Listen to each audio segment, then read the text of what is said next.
Assalamualaikum warahmatullahi wabarakatuh. Hi everyone, how are you today? I hope all of you are well. So, we are here to present the result of our group discussion. Well, before getting into the core, I will introduce to you members of this group 1. So this is a member of group 1.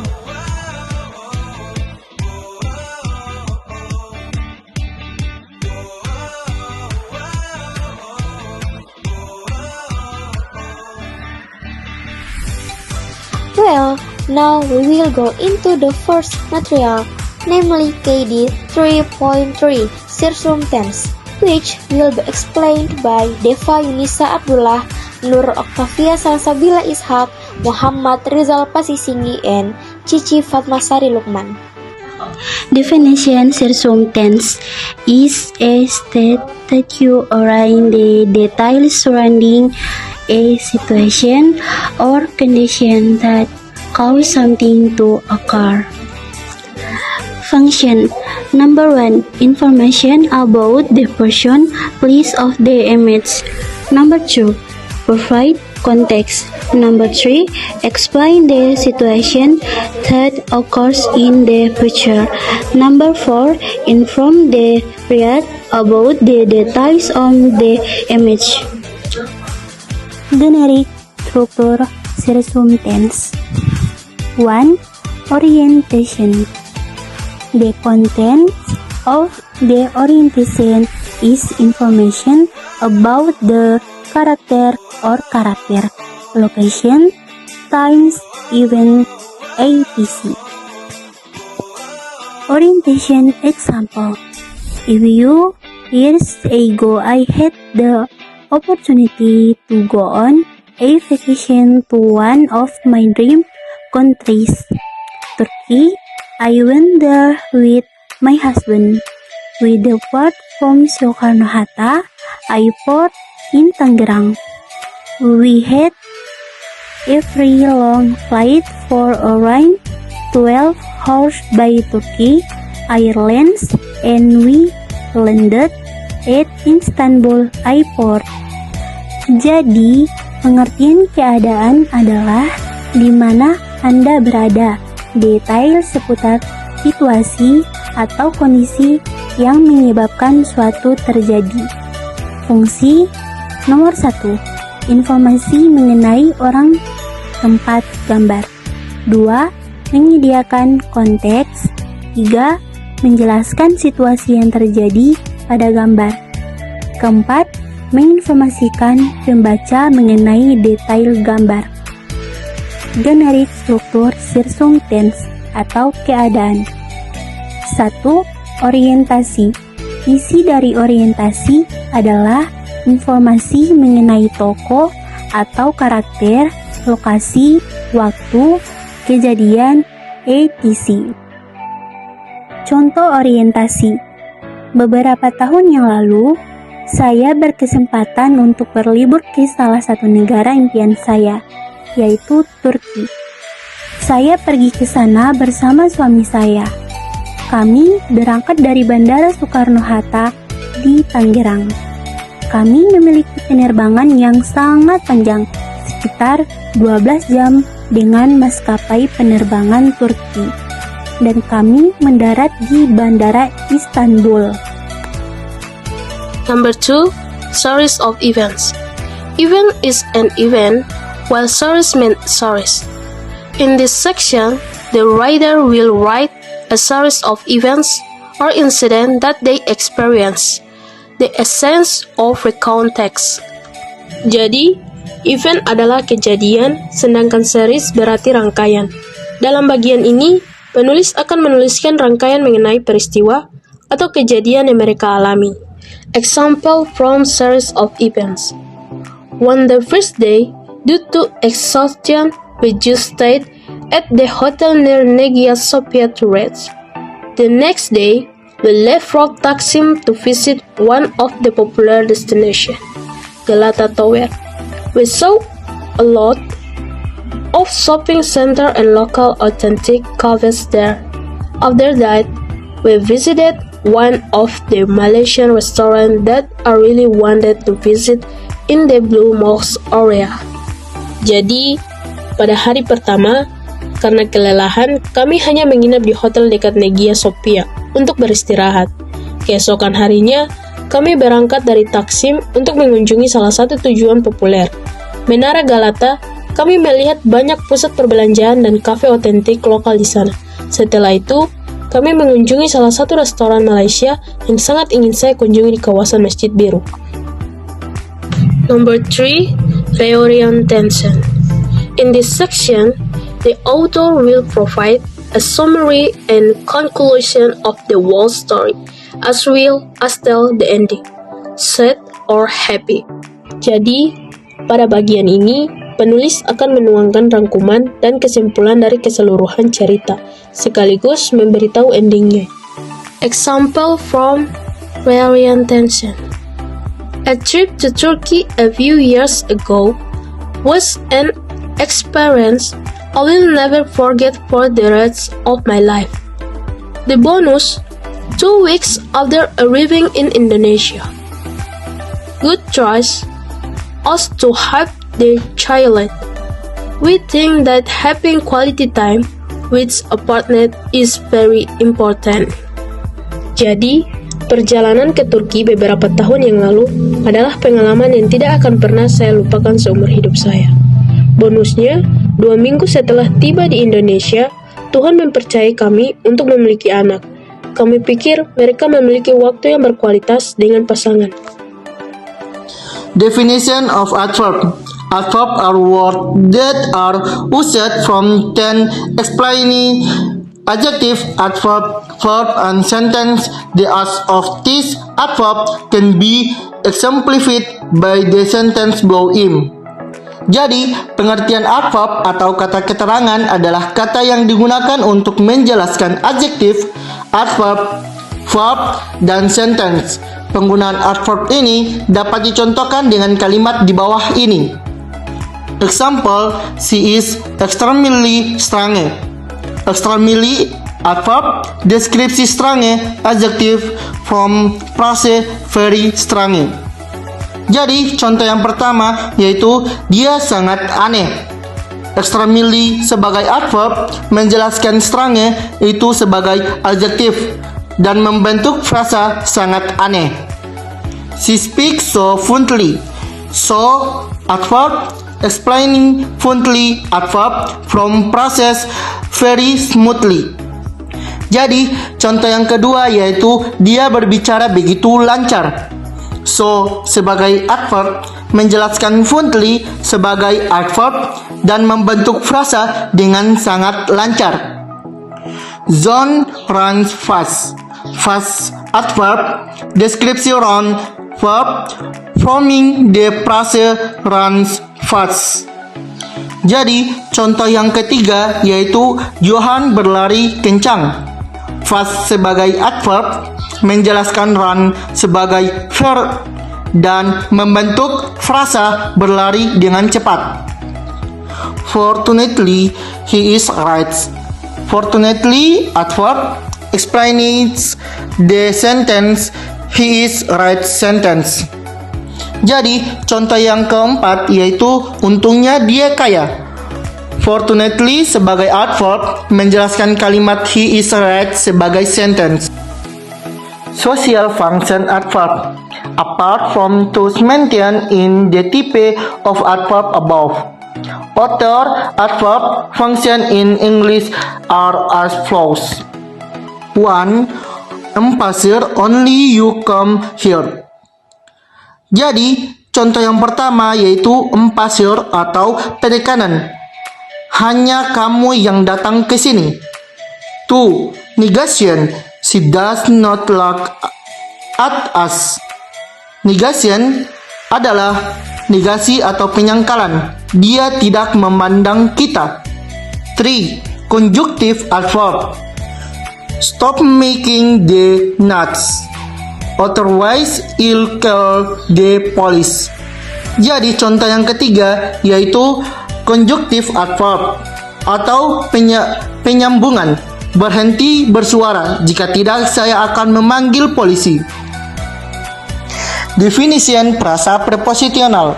Prepositional phrase are combination of two or more words that provide information about a place, time, or condition.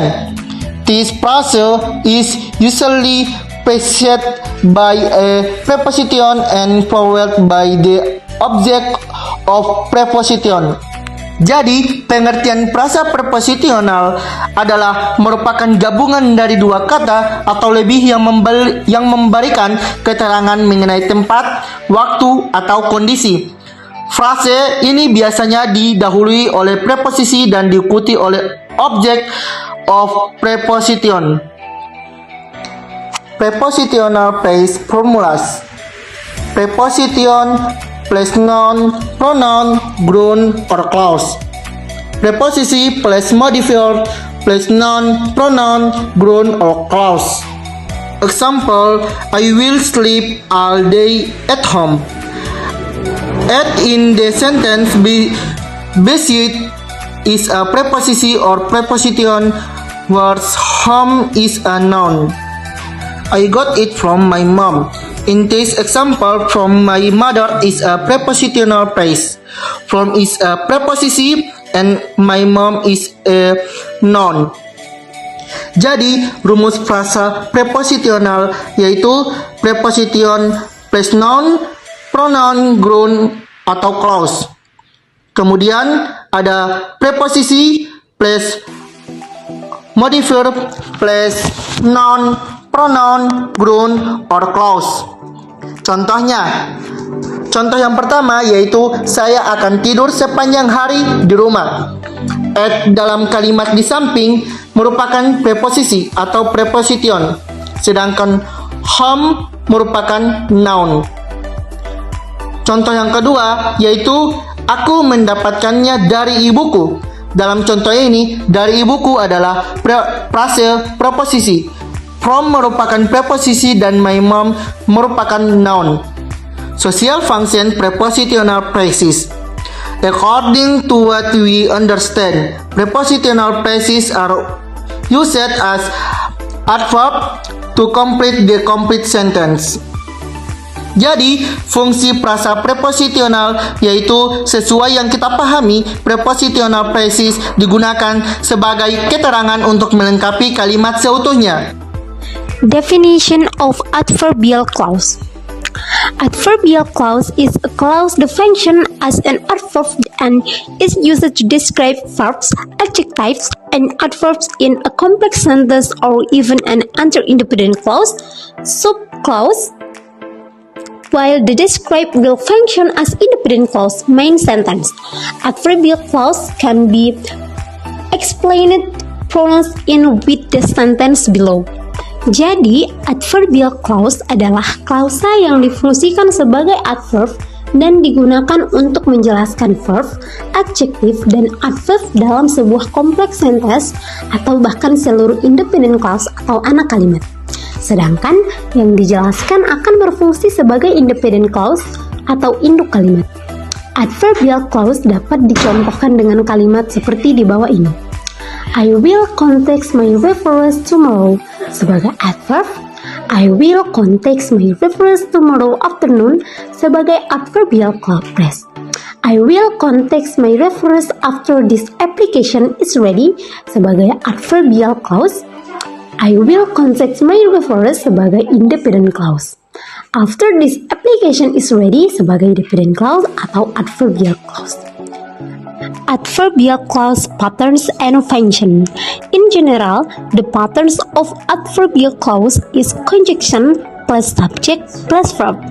Then the conjunction that is used will determine its function in sentence, whether as a description of time, place, manner, purpose, etc. In relation to its placement in sentence, adverbial clause can be positioned at the beginning and or even in the middle of a sentence. Jadi secara umum, pola adverbial clause adalah conjunction plus subject plus verb. Kemudian conjunction yang dipakai akan menentukan fungsinya dalam kalimat, apakah sebagai keterangan waktu, tempat, cara, tujuan, dan sebagainya.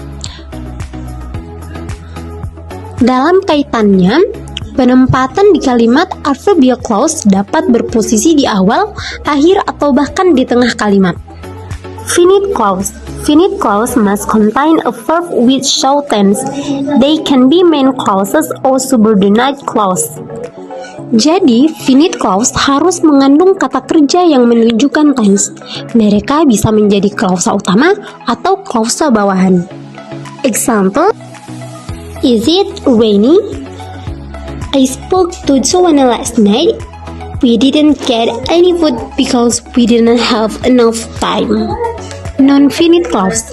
Non-finite clause contain a verb which does not show tense. We usually use non-finite verbs only in subordinate clause. We usually understand the time referred to from the context of the main clause. We often use a non-finite clause when the subject is the same as the subject in the main clause. Example: I had something to eat before leaving. I had something to eat before I left. After having spent 6 hours at the hospital, they eventually come home. We left the party and went home, not having anyone to talk to. The person to ask about going to New Zealand is big. You have to look at the pictures very carefully in order to see all the detail.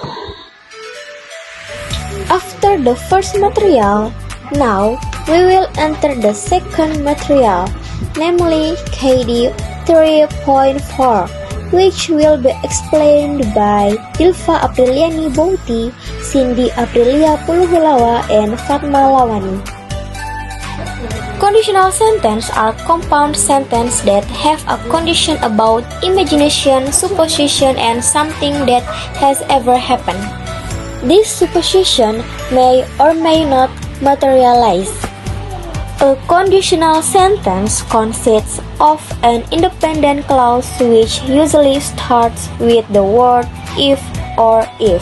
A sentence consisting of these two clauses can then be called a conditional sentence. However, there are some sentences that can start with when or when. The form of a conditional sentence is an if clause plus main clause. If clause is a clause that is part of the preposition. In addition, the conditional sentence formula can also be reversed into a main clause plus if clause. Conditional sentence adalah kalimat menjemuk yang memiliki sebuah kondisi tentang imajinasi, pengandaian, dan suatu hal yang belum pernah terjadi. Pengandaian yang diungkapkan ini bisa terwujud atau tidak terwujud. Conditional sentence terdiri dari independent clause dan dependent clause yang biasanya dimulai dengan kata if atau jika. Sebuah kalimat yang terdiri dari kedua klausa tersebut barulah disebut conditional sentence. Namun, ada beberapa kalimat yang bisa saja diawali dengan kata when atau kapan.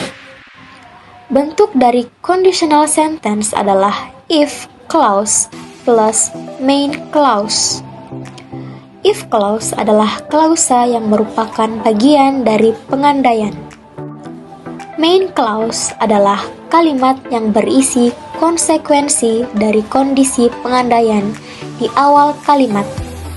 Selain itu, formula conditional sentence juga bisa dibalik menjadi main clause plus if clause.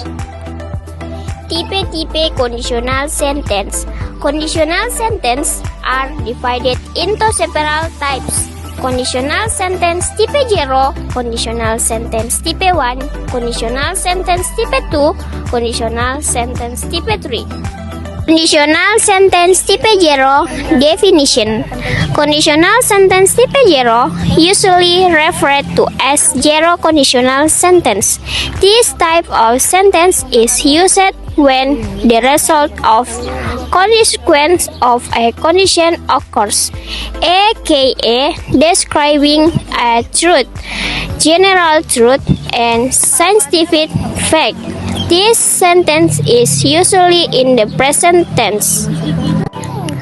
Rumus: if plus simple present, simple present. Example: if we burn paper, it become us. Conditional sentence type 1 definition. The first conditional sentence that is a conditional sentence that is used when the result or consequence has an interest in happening in the future. Therefore, the sentence form of the first type of conditional sentence form aka the next sentence. Rumus: if plus simple present, simple future, will, or imperative. Example: if I meet him, I will introduce myself. Conditional sentence type 2 definition. Second conditional sentence are types of conditional sentence that are used when the result or consequence only has the hope of being realized. Even though the possibility is very small, it can be said that this type of second proposition sentence does not necessarily happen, but it can also come true. Rumus: if plus simple past or were, would or could or might plus bar in fit. Example: if I inherit $1 billion, I would travel to the moon.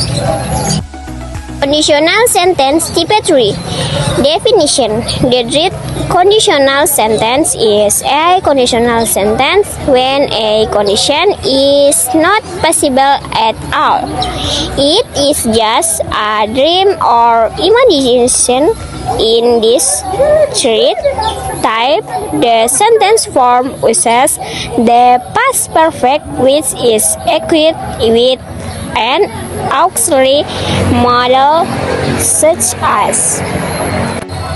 Rumus: if plus past present, would or should or could or might plus have plus past participle. Example: if you had remembered to invite me, I would have attended your party.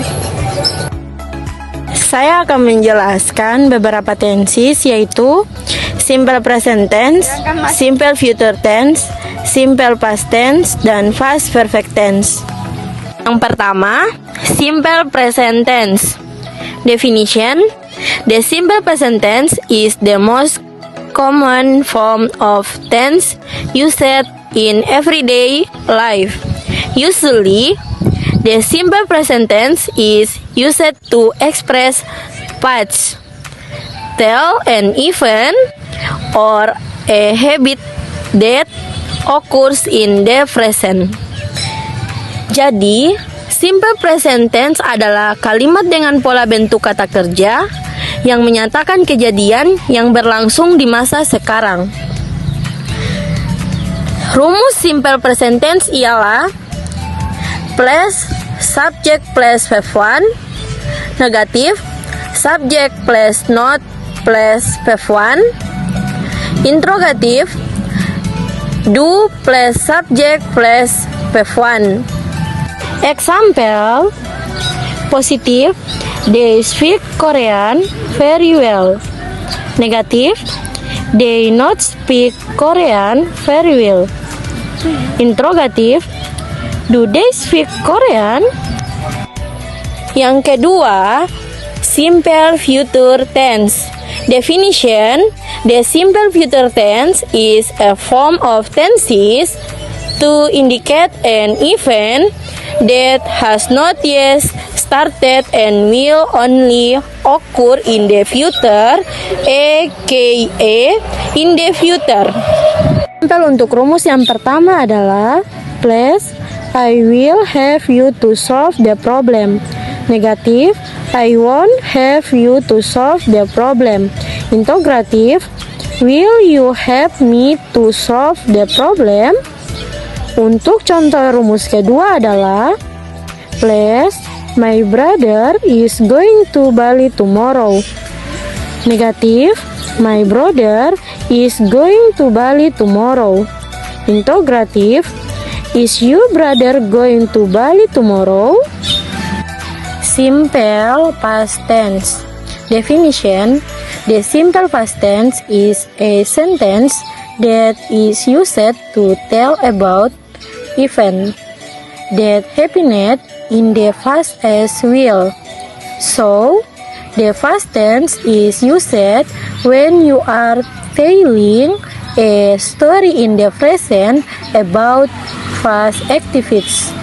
Jadi yang artinya, simple future tense merupakan bentuk tenses untuk menunjukkan suatu peristiwa yang belum mulai dan baru terjadi di waktu yang akan datang atau di masa depan.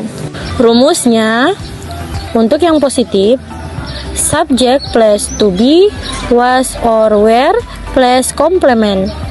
Negatif, subject plus to be, was or were plus not plus complement. Interrogative, to be, was or were plus subject plus complement. Contohnya, plus I was a teacher. Negatif, I was not a teacher.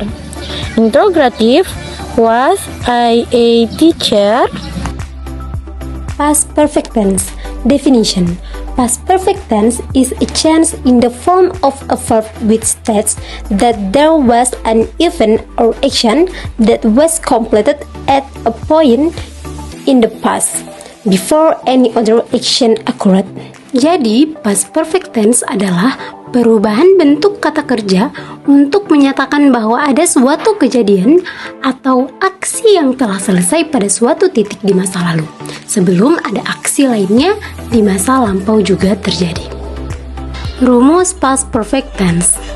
Positif, subject plus had plus past participle, verb 3. Negatif, subject plus had plus not plus past participle, verb 3. Interrogative, had plus subject plus past participle, verb 3. Example: positif, she had studied Japanese before she moved to Japan. Negatif, she had not studied Japanese before she moved to Japan.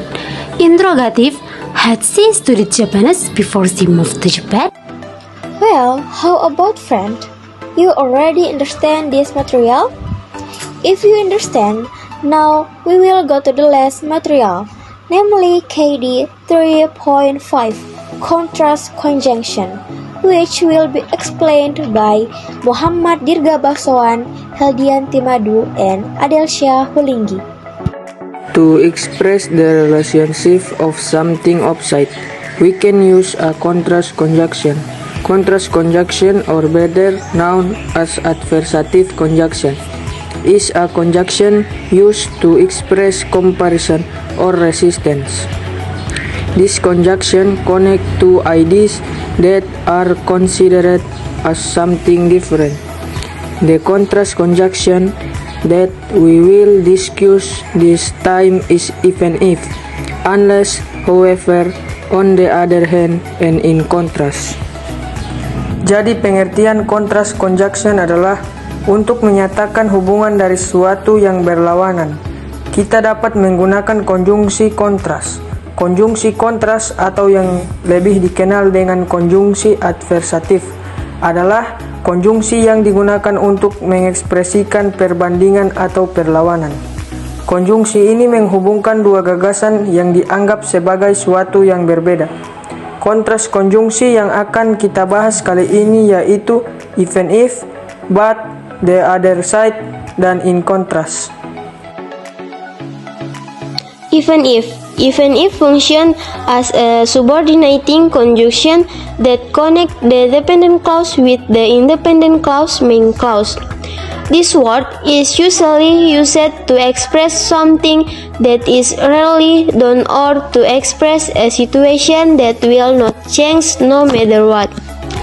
Jadi, even if berfungsi sebagai konjungsi subordinatif yang menghubungkan dependent clause dengan independent clause atau main clause. Kata ini biasanya digunakan ketika untuk mengungkapkan sesuatu yang jarang dilakukan atau untuk mengungkapkan suatu situasi yang tidak akan berubah apapun yang terjadi. Rumusnya yang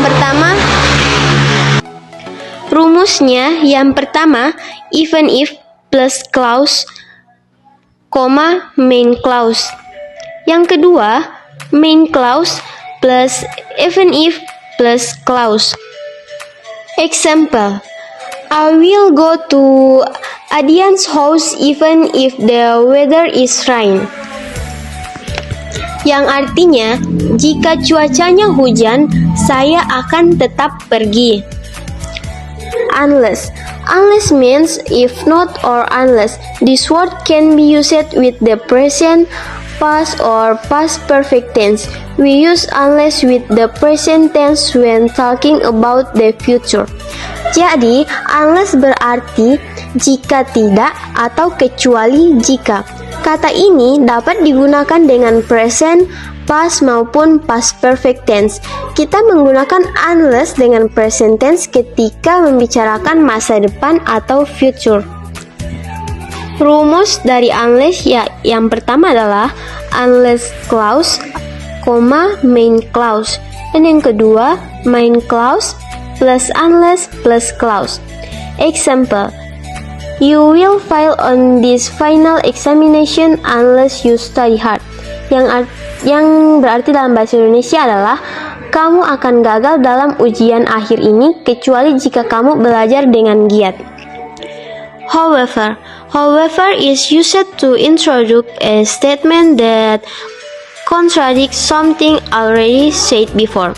This word can mean but and is commonly used to make compound sentence with opposite relation. Jadi, however digunakan untuk mengenalkan pernyataan yang berlawanan dengan sesuatu yang sudah diucapkan sebelumnya. Kata ini bisa berarti tapi dan biasa digunakan untuk membuat kalimat majemuk dengan hubungan berlawanan.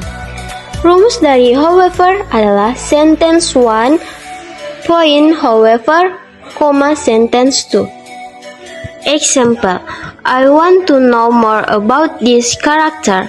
However, there was only a little information about him. Yang berarti dalam bahasa Indonesia adalah, aku ingin tahu lebih tentang tokoh ini, tapi hanya ada sedikit informasi tentangnya. On the other hand, used to compare two different paths or two different way of thinking about a situation. Translated, on the other hand means adalah di sisi lain.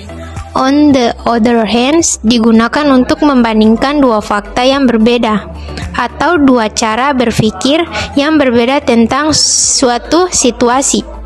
Terjemahan on the other hand means adalah di sisi lain. Rumusnya sentence 1, on the other hand, sentence 2, point. On the one hand, sentence 1, point. On the other hand, sentence 2, point.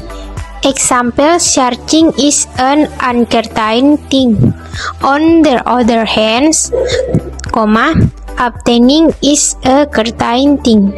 In the one hand, I love being a part-timer. In the other hand, I want to have a salary like a full-time. In contrast, if one thing contrasts with another, it is a significant difference. We use in contrast to connect two clauses. In contrast can be interpreted as berlawanan or sebaliknya. In contrast, jika suatu hal kontras dengan hal lainnya, itu merupakan perbedaan yang signifikan. Kita menggunakan in contrast bisa diartikan sebagai sebaliknya atau berkebalikan. Rumusnya sentence 1 in contrast, sentence 2. In contrast plus 2 plus noun, sentence. Example, I can hardly remember you. In contrast, my sister can easily remember you. In contrast to her brother, she has a bad attitude. Nevertheless, in the Indonesian language itself, the meaning nevertheless is meskipun demikian. Basically, nevertheless has the same meaning as in spite of meskipun, in contrast to sebaliknya, and notwithstanding meskipun. Nevertheless, di dalam bahasa Indonesia sendiri, nevertheless memiliki arti meskipun demikian. Biasanya nevertheless memiliki arti yang sama dengan in spite of, meskipun, in contrast, sebaliknya, dan notwithstanding, meskipun. Rumusnya sentence 1 point, nevertheless, sentence 2 point. Example, some people say that this is a good idea. Nevertheless, others don't agree with it. Well, after the end of the presentation of this last material, here's an attachment to the result of the consultation, discussion, and visits to the library to look for the material we have explained. So, how about you guys? You already understand this material, alright? I hope this video presentation can help you in learning English literature. That's all from us. See you next time.